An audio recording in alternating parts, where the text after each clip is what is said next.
Are you sitting comfortably? Then I will begin.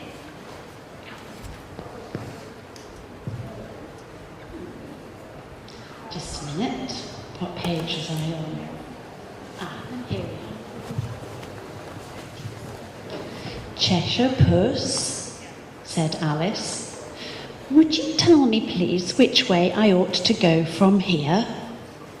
That depends a good deal on where you want to get to, said the cat. I don't much care where, said Alice. Then it doesn't matter which way you go, said the cat. So long as I get somewhere, Alice added, as an explanation.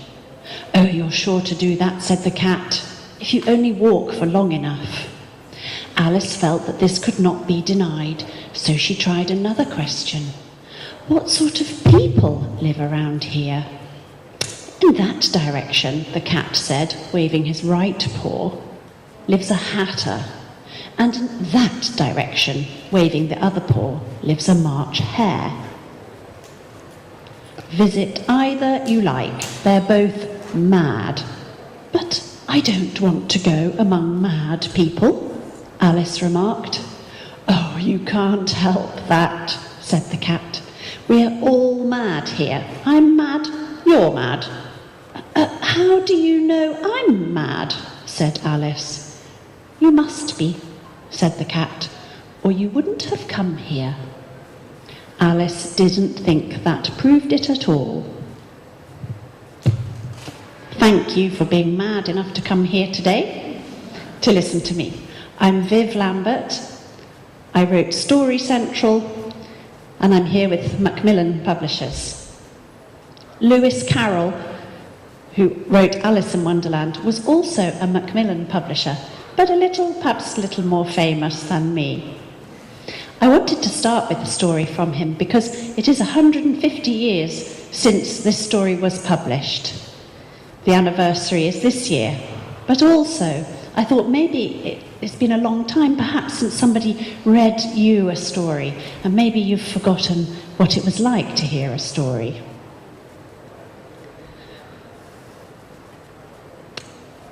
Today, we're going to talk about the enduring appeal of storytelling. We're going to talk about using stories in the EFL classroom, which I'm sure you all do already. Storytelling and reading in the digital world, so how our stories are changing and the way we access them is changing in today's world. And also, how we can use stories to develop 21st century skills like critical thinking. So stories have been around since the beginning of mankind, and paintings on cave walls used to tell stories, and people used to sit around the campfire passing stories from generation to generation. Lewis Carroll famously told his story of Alice in Wonderland to a little girl called Alice and her sisters while they were rowing along the river in Oxford. I come from near Oxford, and there's a lot of celebration this year for the 150th anniversary of its publication. It was Alice, the little girl, who persuaded Lewis Carroll to write down the story. Otherwise, it was something he told orally.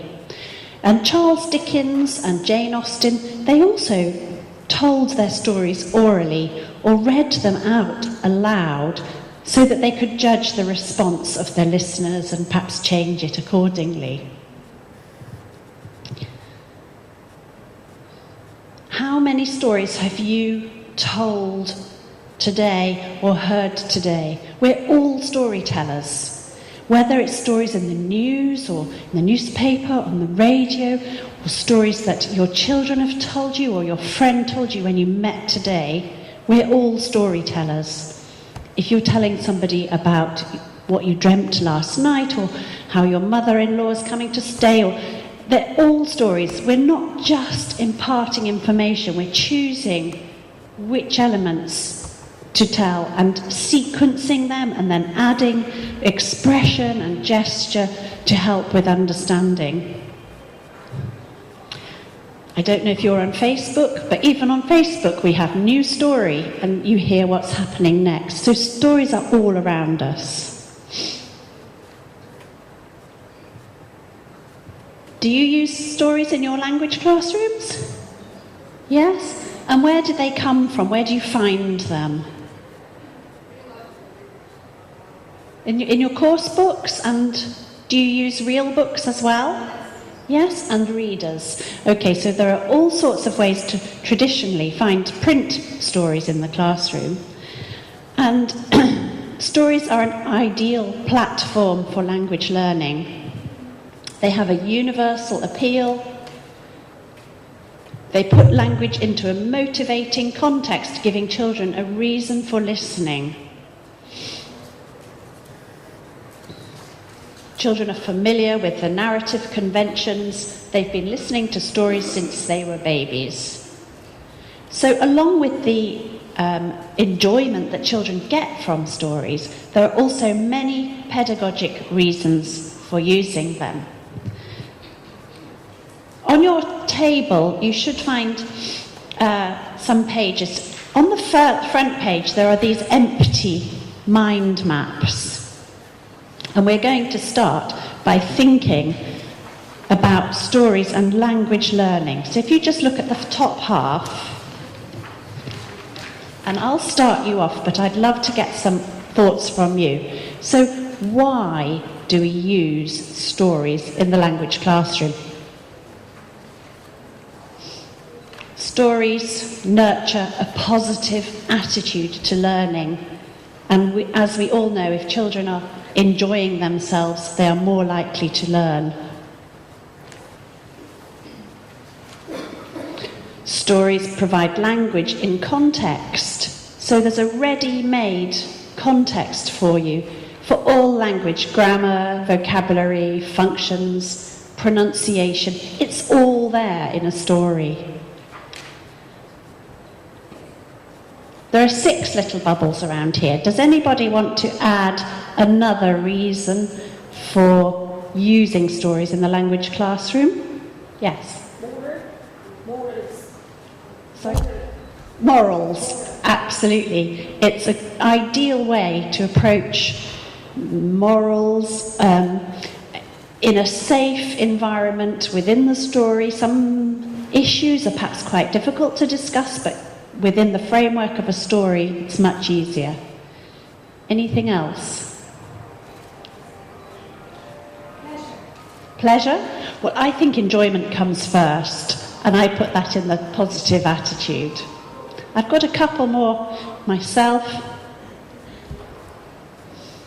Cultural awareness, which is kind of morals as well, but you can read stories from different cultures. And it's another way of, it's a window on the world, looking at different cultures through stories, again, in a safe environment. And also I had values. Do you call it values, or? Yes. Well, it's, you're in the classroom with the teacher and the other children, you can control it. So you're not trying to learn about other worlds by travelling.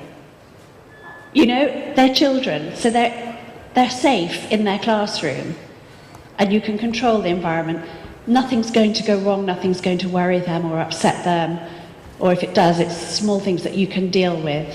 So it's a perfect, if you like, it's like a little world or an environment, and when you're inside the story, you can approach things that might be sensitive issues or different cultures or personal issues in a safe place.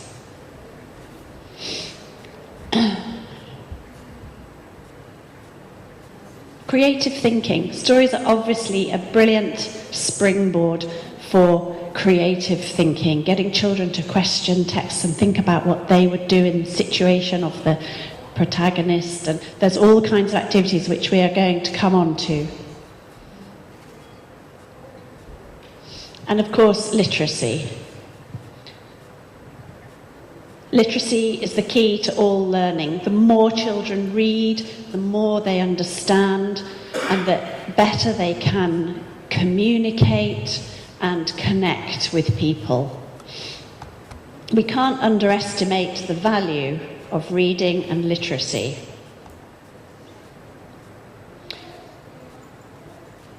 So,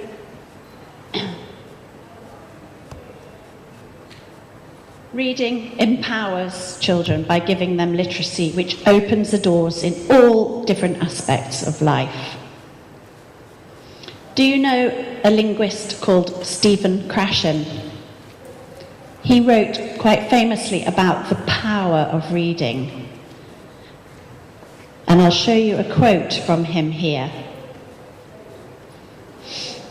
When children read for pleasure, they acquire involuntarily and without conscious effort nearly all of the language skills many people are so concerned about. When we read, we really have no choice. We must develop literacy.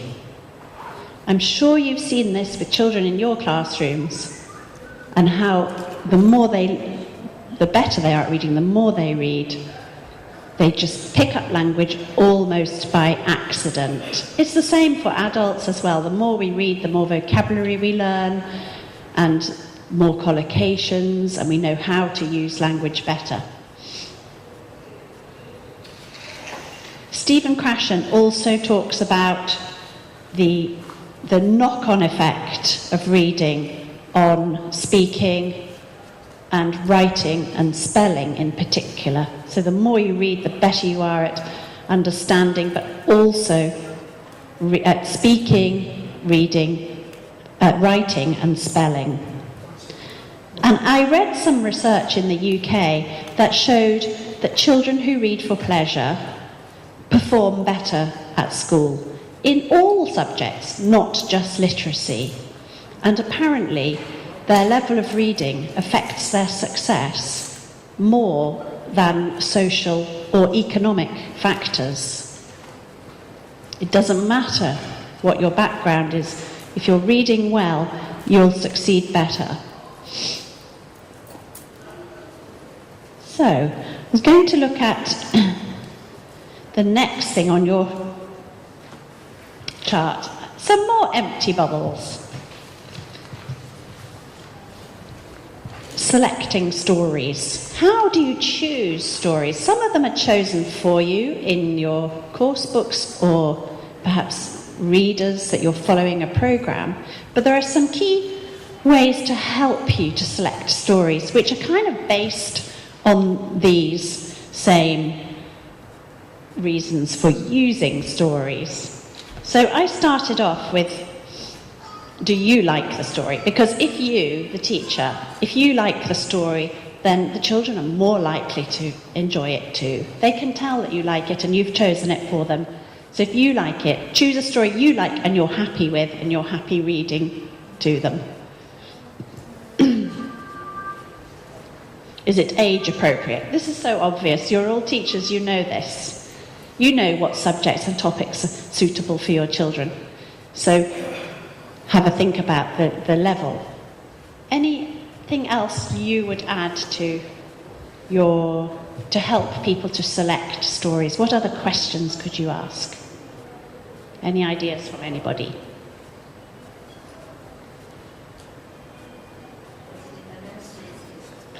Is it on the ministry's list? That's so interesting, because I've heard so much about the ministry here. So will they choose the books for you?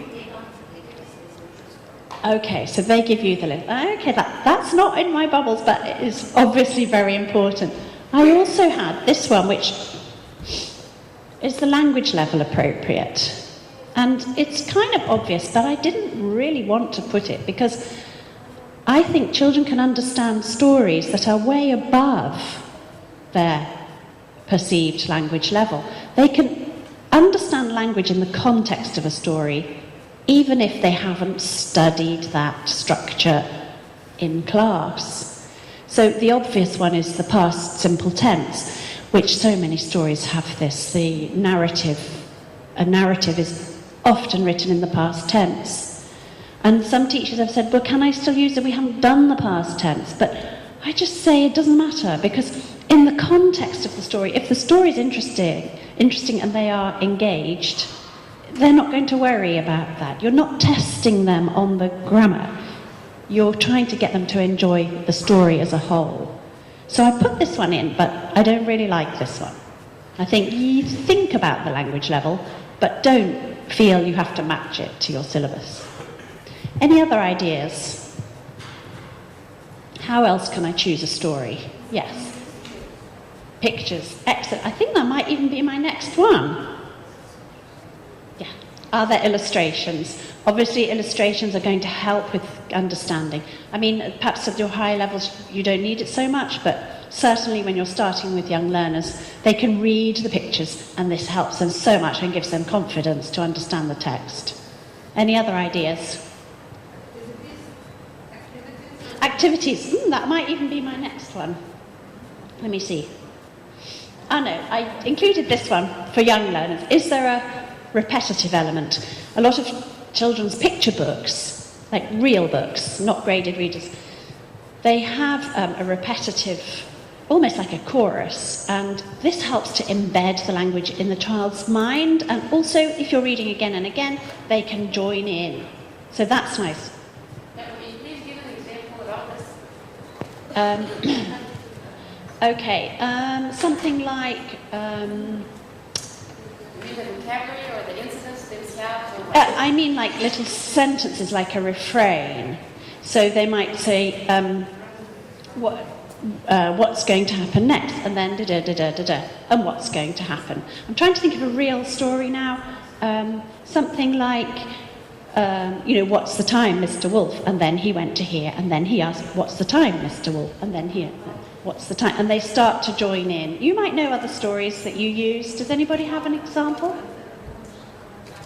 Which one? Oh yes, he huffed and he puffed and he blew the house down. And little refrains like this that come perhaps 3 or 4 times in the story, and then they start to recognise it as a chunk of language that they can use again and again.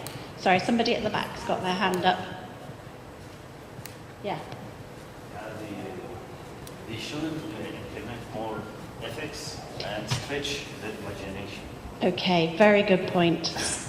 Include ethics and stretch the imagination. We talked about values earlier, didn't we? And again, I think I may cover that in one of my next points. Does it include values across curricular content? So yes, if you can link it across to other things you're teaching about social or moral values, or perhaps other things you're doing in different subjects across the curriculum, then that's an added bonus. And then I think, this was the one that came from this table. Will it lend itself to further activities? Some people ask, can you act out this story? And I think, well, some stories really lend themselves to acting out, because perhaps there are 2 or 3 characters, but other stories are not great for acting out. So think about the activities that lead on from the story and whether they're good for what you want to do next. Some stories are great to lead on to writing activities, others are good for acting or making craft activities. We do a Jack and the Beanstalk story, and they make a beanstalk and they retell the story. Or a superhero story, and they make a mask that they can wear. So thinking about the activities that lead on. We're going to have a look at a few activities in a minute. So my final one was, what genre is it? I think it's important to expose children to lots of different genres of story. Do you know what I mean about genre? What type of genres do you know? Is it fiction or non-fiction? Is it fantasy? Is it mystery? Science fiction? Drama? Exactly. There are so many different types of genre out there, and it's great to show them as many as you can, because they will encounter different types of text in the real world, and you can exploit them in different ways. So I was going to show you very quickly some of the genres we included in Story Central. Story Central, we have a story in every unit, a taster. So I'll show you an example, but you'll see it later up there. So you have the beginning of a story in here, in the student book, but then there's a reader with every level, and the reader is the full story. So some of the genres that we included, actually maybe you can tell me what you think they are. Okay, so this is the legend of the Lost Island, so Atlantis. Do you know this? What type of story do you think it is? It's fiction, and it's also a myth. It's a Greek myth from Plato. It's based on a Greek myth. This one is a story about the Titanic, but it's written in the format of a diary. So it's fiction, but it's based on historical fact. So a historical novel type of story. I know you know this one. What type of story is this? It's fiction, and it's a folk tale, isn't it? Or a fable from the Arabian Nights. So a traditional story. This is a mystery story or adventure story with mystery about some children who have to read clues and uncover clues to find something. What's this one? Yeah, a superhero comic strip story. It's about a superhero who can control people's minds. He's called Mastermind. This one is actually a true story based on an unusual friendship between an elephant and a sheep. And I'm going to come back to that one as well. And this one about the kangaroo and how he got his pouch is actually based on an Aboriginal Dreamtime story. So again, it's another kind of folk tale.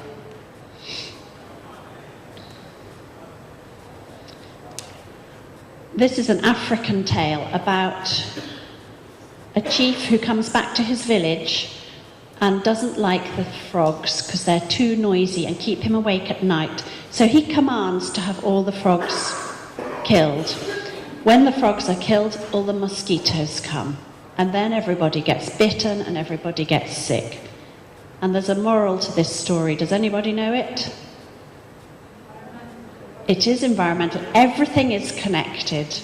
The moral is that everything is connected. And this reminds me of something I meant to say earlier, that the good thing about fables and morals is they may be have very ancient origins, but they have a message that is still vital today. And after writing this story, we just kept coming across occasions where we'd say, that's because everything's connected. There's so much in the news now about the environment and overfishing, and then when there's too much fishing, then the small creatures that are not eaten, there's too many of them. So many stories in the news and everywhere that have this message of everything being connected. So old stories, they don't necessarily date. They still have a resonance today. And of course, different stories will appeal to different children. I've got a quote here from Frank Serafini, who wrote something called The Reading Workshop. There's no such thing as a child who hates to read. There are only children who've not found the right book. I don't know if you find this, but I even find it today. If it's a book that's right for me, I'll read it so fast. But if it's a book I don't really identify with, I just sometimes actually give up halfway through. I used to feel bad about that, but now I think I have the confidence to say, no, that book's not for me. Put it aside. Get another one that I like.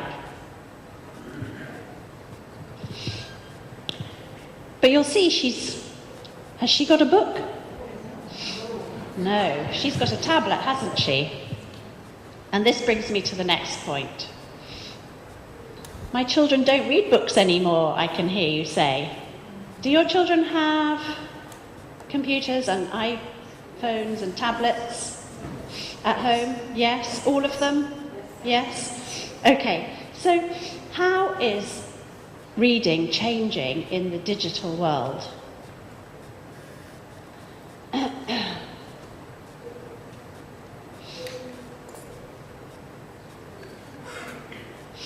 It's true that kids are gravitating more and more towards screens. There's a lot of competition for their time. Should they play a game or use or social media, all these different reasons and ways to use screens, that perhaps there isn't so much time for reading physical books. But I think it's important to keep the emphasis on reading print materials, but also we can really benefit from the possibilities that digital technologies offer in this area.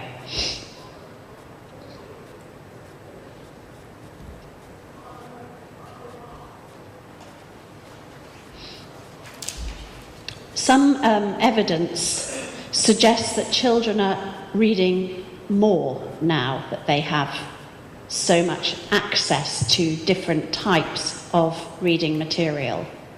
So people say my kids don't read anymore, but maybe they're not reading a physical book, but they're perhaps reading more and more via the screens and the other devices that they have.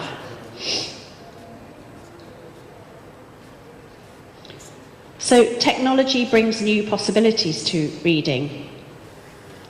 There are e-books, there are audio books, storytelling videos, interactive books as well.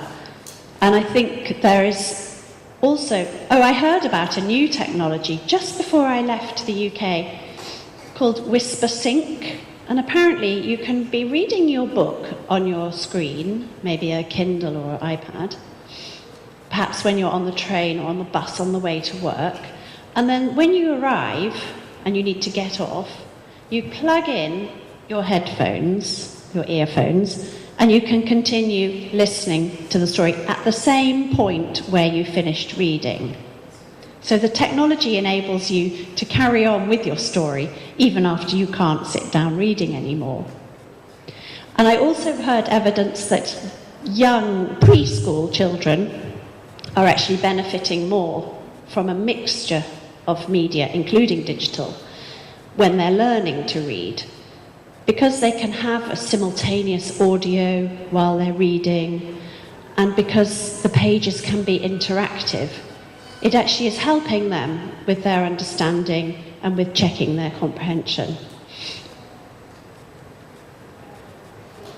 Do you have interactive whiteboards in your classrooms? Yes or no? Yeah, most people do. Do you have like one every classroom or one in every school or?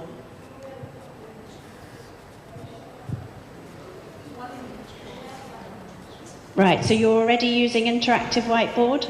Yeah, hands up if you're using an interactive whiteboard. Okay, so maybe about half of you. We have an interactive whiteboard component with Story Central, and it enables you, using these functions here, you can click on the audio, you can turn it on or off, you can focus on one screen at a time, you can get a pop-up of teacher's notes, and also you can flick to the other components. So if you want to see which activity book page goes with this page, it's there at the press of a button. I found this really helpful when I was in the classroom last, particularly for reading and stories, because you know everybody's on the same page. I've always struggled with showing a book to a whole class. You know, it's difficult. It's okay in small groups, but when you're doing something with the whole class, it's great to be able to show, you know they're on the same page, you know they're all looking at the right part. So I think we can, this is where a blended learning course really comes into its own. This is a spread from the student book here, again for interactive whiteboard. So you have the story excerpt in the middle, and all the activities leading up to it and leading from it either side. Okay, I think it's time for a story. And if my video works, I'm going to show you a storytelling video from Story Central. So just relax and enjoy the story.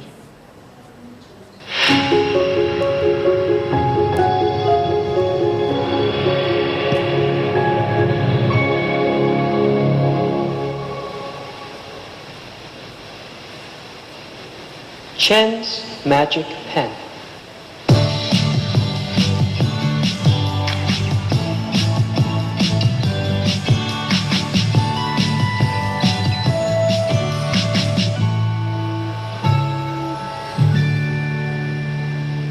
This is the story of a little boy from China. He loves to draw pictures. He lives with his mom in a small village. They don't have much money, but Chen has a lot of friends. One day, Chen is drawing pictures with a stick in the mud. A little girl sees him. "Hello, Chen. What are you doing?" "Hello, Sue. I'm drawing." "Oh, what is it?" asks the little girl. "It's a tree." Chen continues to draw. He can't stop. "Ooh, is it a table?" asks the little girl. "No, it isn't. It's a chair." Suddenly, a big man appears. He has a long white beard and beautiful, colorful clothes. "I'm King Jade. What's your name?" My name's Chen." "And I'm Sue." King Jade takes something out of his pocket and gives it to Chen. "Here, Chen," says the king. "What is it?" asks Chen. "It's a book." "And here," says King Jade. "Is it a pen?" "Yes. It's a magic pen." "Oh!" say Chen and the little girl. Chen sits down and opens the book. He takes the lid off the pen and starts to draw. Wow! It's a tree! A real tree!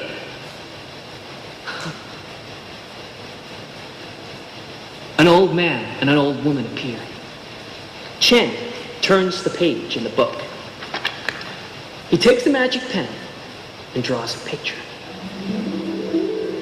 "Look at this," says Chen. "It's a horse." "A brown horse," says the old man. "Wow! Thank you, Chen. Thank you," says the old woman. Chen goes to the house of a little girl and her mother. He turns the page in the book. He takes the magic pen and draws a picture.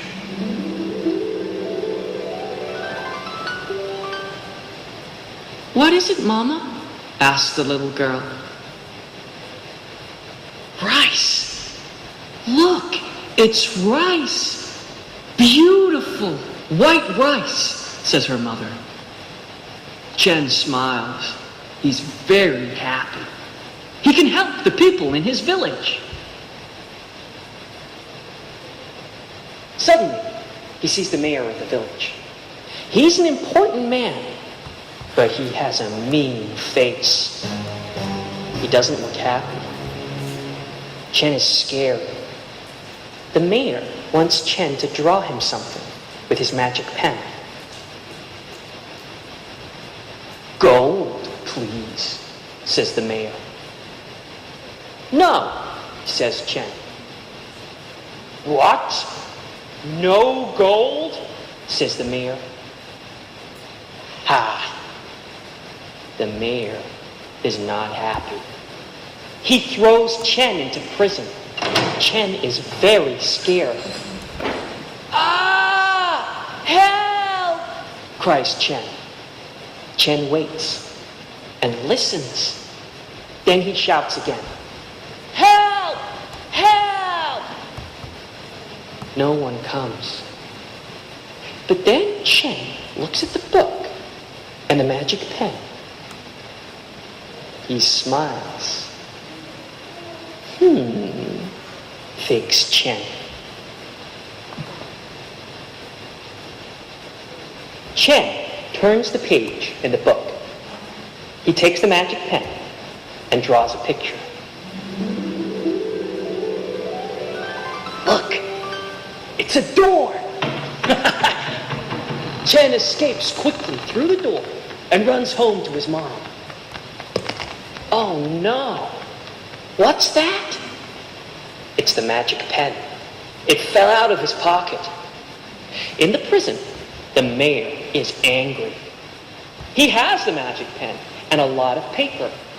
He draws a picture, and another one, and another one. But nothing happens. Ah! It isn't a magic pen, says the mayor. And the mayor cannot make himself rich.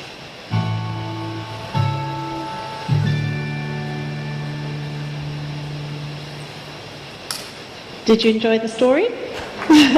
Did you know that story? Oh, okay, the original was called, I think, The Magic Paintbrush, and it was an old Chinese folk tale. I'm glad I had time to show you the whole thing because we've got some activities coming using the story. But for now, I just want to mention that, we've seen a story by video here. There are many different ways now to expose children to stories, print and digital. And the problem perhaps isn't getting information to children, it's helping them to know what to do with that information. There's so much material out there and so easy to access. So perhaps our job isn't getting them to read things so much as helping them to find their way through the maze of reading material that is out there. This is where critical thinking comes in.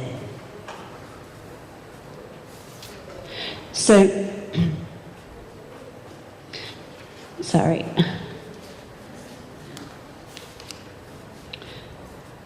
Critical thinking involves key skills of questioning and reasoning. There's so much information available through internet, TV, printed materials. They need to start to question the authenticity of a text and think about who wrote it and what perspective they were coming from. So understanding a text is not enough in today's world.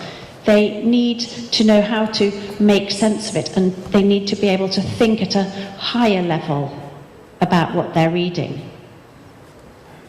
You may have seen this chart before. In 1956, Benjamin Bloom and a group of educational psychologists came up with this taxonomy of thinking and learning.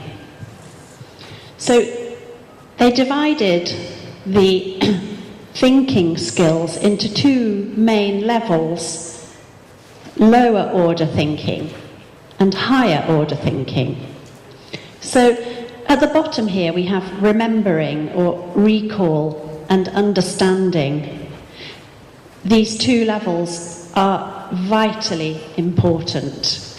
You can't do anything with a text if you haven't understood it. So these are probably the most important foundations to understand. I'm not putting these down, but I'm going to focus on the top end. So once they can understand, remember and understand language, they need to be able to apply it, analyze it, evaluate it, and eventually perhaps to create their own or think about alternative endings, for example. It all sounds a little bit high level for very young learners, but sorry, I'm going wrong direction. But it isn't so hard for a young child to get to the top. Our research for Story Central showed us that children are natural critical thinkers. What teacher or parent has not been exasperated by a child constantly asking why this, why that, how did it happen, what's happening next, why are we doing this? Sometimes I think that our education systems, which are very exam-based, they take this out of children. They make them believe that there must always be a correct answer and they have to get the answer right in order to pass the test. But these higher order thinking skills, they don't always have a correct answer. Comprehension questions come at the bottom here. Did you understand it and can you remember? But at the top level is more creative and imaginative thinking. And this is what we're trying to encourage through Story Central, but in a controlled way. So do you remember the story of Chen and his magic pen? This is how it looks in the reader. So you can see King Jade here, and you can see the mayor over here. There's another page coming later. You can see the horse and the rice that he drew. On your next page of notes, I'm going to give you a minute or two. If you haven't got a copy, I have more, or there are more on other tables. Spend a few minutes. Your English is good, so you don't need very long. Help yourself. Spend a few minutes answering the questions, and then another minute deciding if you think these questions involved higher order thinking or lower order thinking. So in the box, you can write H for higher or L for lower. But first, try and answer the questions. Maybe talk to the person next to you and see what you can remember from the story.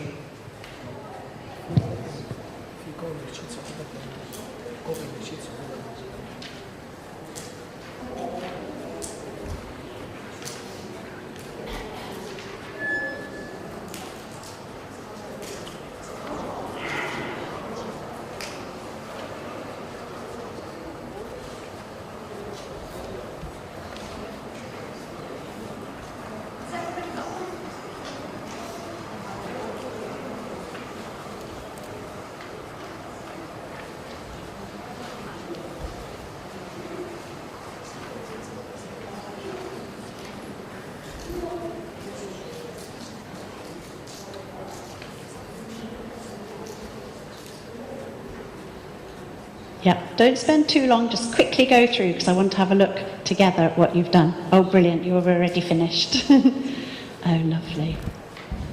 Very good. Don't forget to draw a picture for number 5.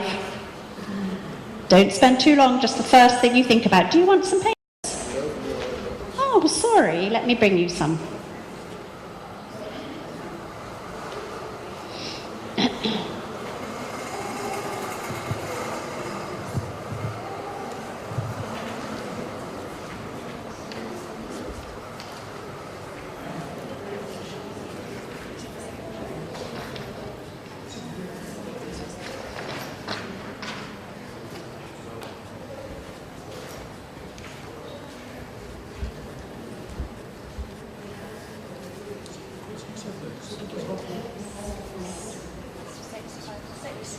Thank you. We're on the second page now. Okay.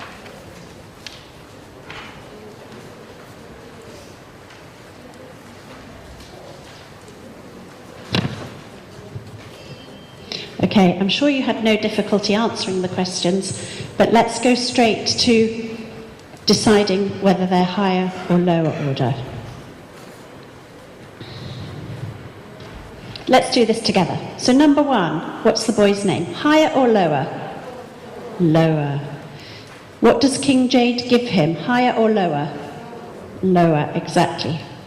What does he draw? Higher or lower? Lower. Which characters are good? Which are bad? Higher. Imagine you have a magic pen. Draw something. Higher. What do you think Chen does after he escapes from the prison? Higher. Do you think the story is real? Okay. It's not difficult to guess. In fact, one of the most difficult things, or the most challenging things writing the course, was to put the higher order thinking questions into simple language. Often the language required was much harder than the task. If you look at number 5, for example, I think we started with, what would you have drawn if you had been Chen? Which was like third conditional, very complicated. But what we're asking, is it difficult to ask a child to draw a picture? No. So the task is easier often than the language required to ask it. So we tried simplifying as much as we could, but I think it's also okay to use the mother tongue for these types of questions. The last one, do you think the story is real, was our way of getting children to think about genre. So we didn't want to say, do you think it's a fantasy or a myth or an adventure story or science fiction? We just wanted them to start in the lower levels to think about the different types of story that exist. As we go up to level 6, we were able to use more complex language. So critical literacy involves getting children to think at this higher level about what they're reading. So who wrote it? What was their perspective?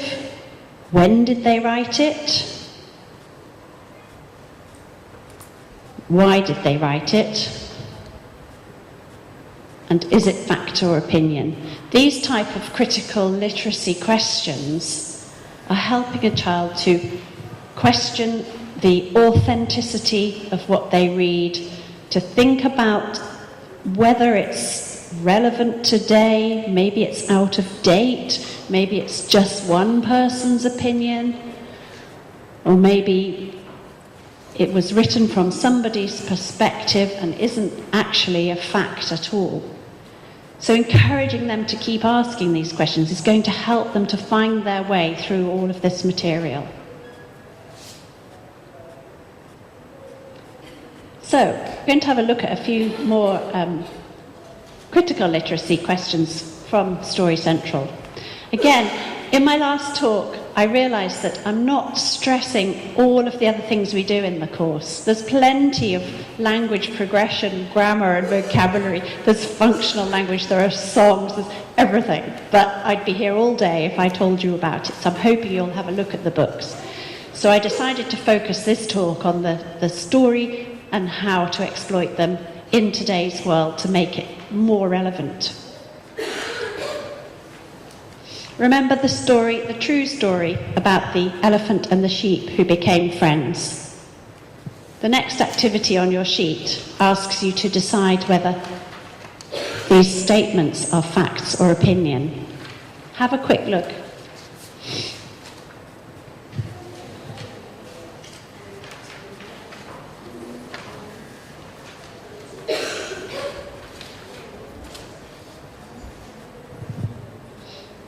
And let's go through together. So, young elephants need their mother's milk for 2 years. Fact or opinion? Fact. Elephants are interesting animals. Opinion. Elephants are social animals and live in herds in the wild. The situation was getting worse. Themba the elephant was happier now. Opinion. Yeah, some of them are difficult, aren't they? This is actually in level 5. This one. And we taught fact as something that can be proven without doubt. So as soon as you're putting human perspective on something like Themba was happier, it has to be opinion. Being able to distinguish between fact and opinion will help children to evaluate the reliability of things they're reading and to question whether something is believable. Have a look at this picture. Can you describe it for me? Give me a few adjectives. Wonderful landscape. Wonderful landscape. Anything else?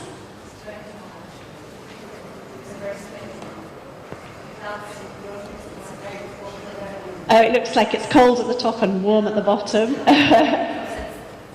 Yes, you're right, actually. I hadn't thought about that. Any other descriptions? Green, fresh air, nature, peaceful. Okay, now imagine you are maybe a teenager. Okay, sorry? Recreation. Okay, so like a holiday place. Imagine you're a teenager. So perhaps you're 17 or 18 years old and you live in a little house up there in the trees. There's no cinema, there's no shopping mall. Your friends live in the city. There's no bus to get there. Can you describe it again? Lonely, boring, empty, dull, quiet. So you described that picture twice, but from two totally different perspectives. This town versus country debate goes on all the time, and we have a fable about the town and the country mouse. Do you know this? Yes, it's about a little mouse from the city who goes to visit his cousin in the country, and how difficult it is for each mouse to be happy in the other's environment. I think the moral being that everybody has different tastes. You know, you can't judge everybody by the same standards. Different things appeal to different people. And we go into the morals of the story. But for this activity, I think it's the next one on your page. Yeah. I want you to have a think about whose point of view these statements are from. So these statements all describe the town.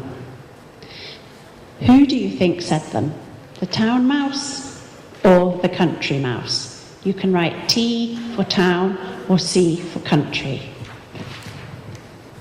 So number one, life's so exciting in the town mouse. It's noisy and scary, country mouse. I don't like the town. There are lots of things to do, town mouse. The town's dangerous, country mouse. These activities, it's quite difficult to ask you to do them because they're so simple and I know you can do them so quickly. I don't want it to seem patronizing, but I wanted to show you how you're using these actually quite deep level of thinking, but the activities themselves are very simple. Does anybody know this fable? The Ant and the Grasshopper. Okay, I can play you a little bit of audio from this. Just the beginning. It's very short. Chapter 2, Reader's Story. Andy and Grant. Grant was sunbathing and listening to music when he saw his friend Andy carrying some corn. "Hey, Andy," said Grant. "I haven't seen you for ages. Where have you been?" "We've been in the field," answered Andy. "What are you doing?" asked Grant. "Why are you working so hard? It's a beautiful day." "We're collecting corn for the winter. We haven't finished yet," said Andy. "How long have you been there?" "I've been here for months." Okay, what do you think is going to happen next? I have got a little box here. Now, As children, I'd ask them to either draw a picture or write a sentence. What do you think is going to happen next? Does anybody know? Yep, the weather's going to change, and then what's going to happen?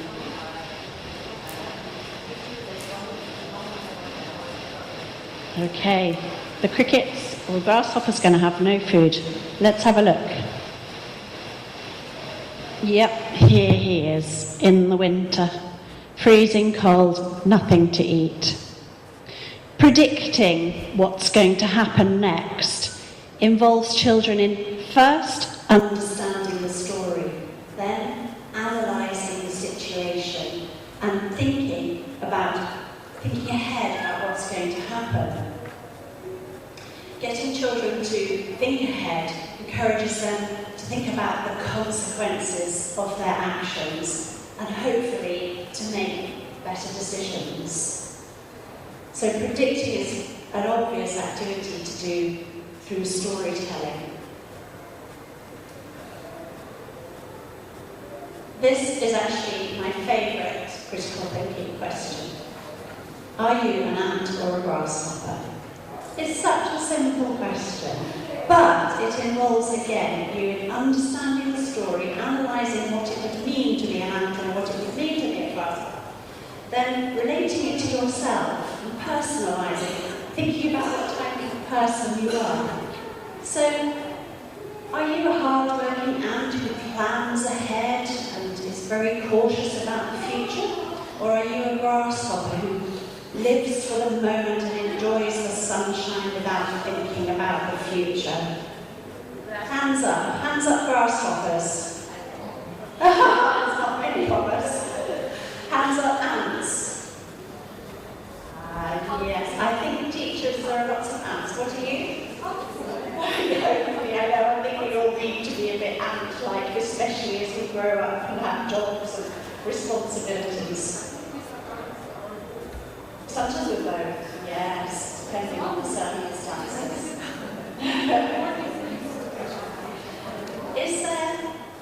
Is this a complicated question linguistically?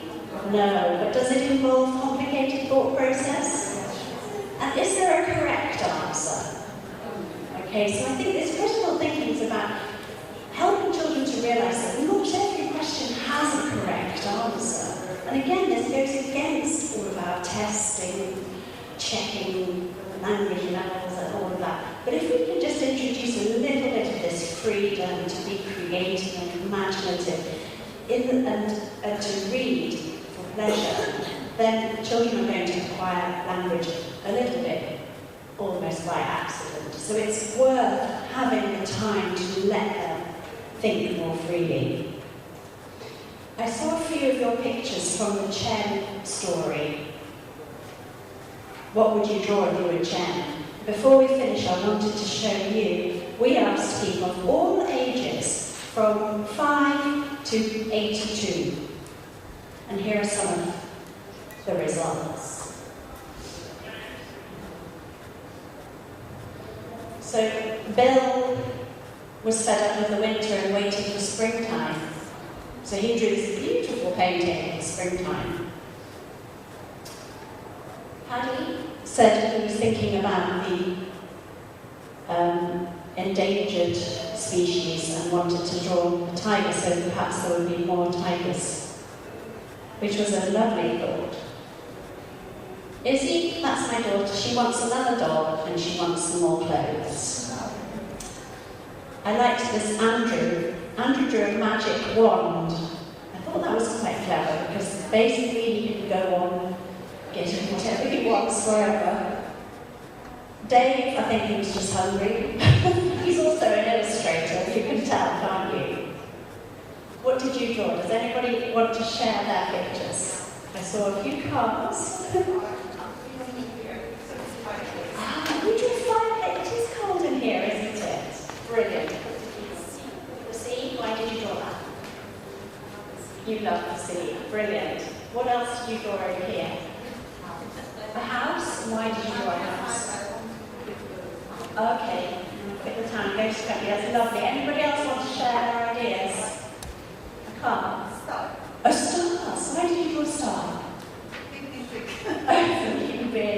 brilliant. Anything else interesting out here? Sort of a villa report. That would be nice. I'll come with you. Anything else over here? You didn't draw it yet. Any more drawings? No? Okay, so I really wanted to finish with this to show that really there is no right answer. None of these are wrong, are they? They're all different people's interpretations and different ideas.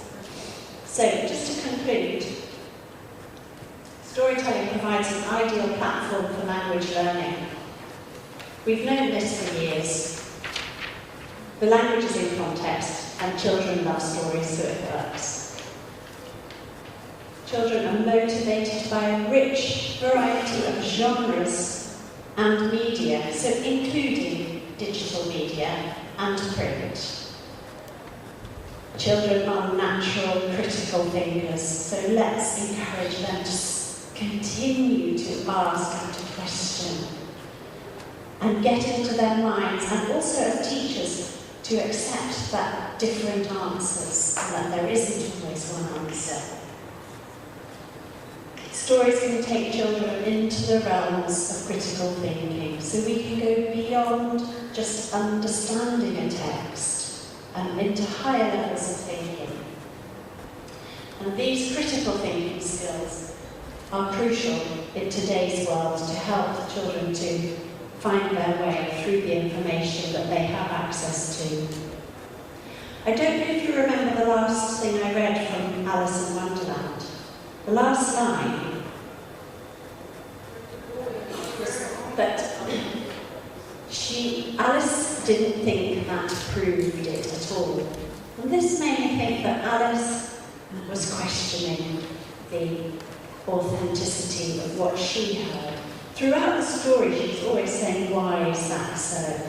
And it made me think that perhaps Alice was, or Lewis Carroll, was a critical thinker before the term even became fashionable. That's the end of my talk, and if you excuse me, I'm going to go read the next chapter. I'll be around later. Thank you very much.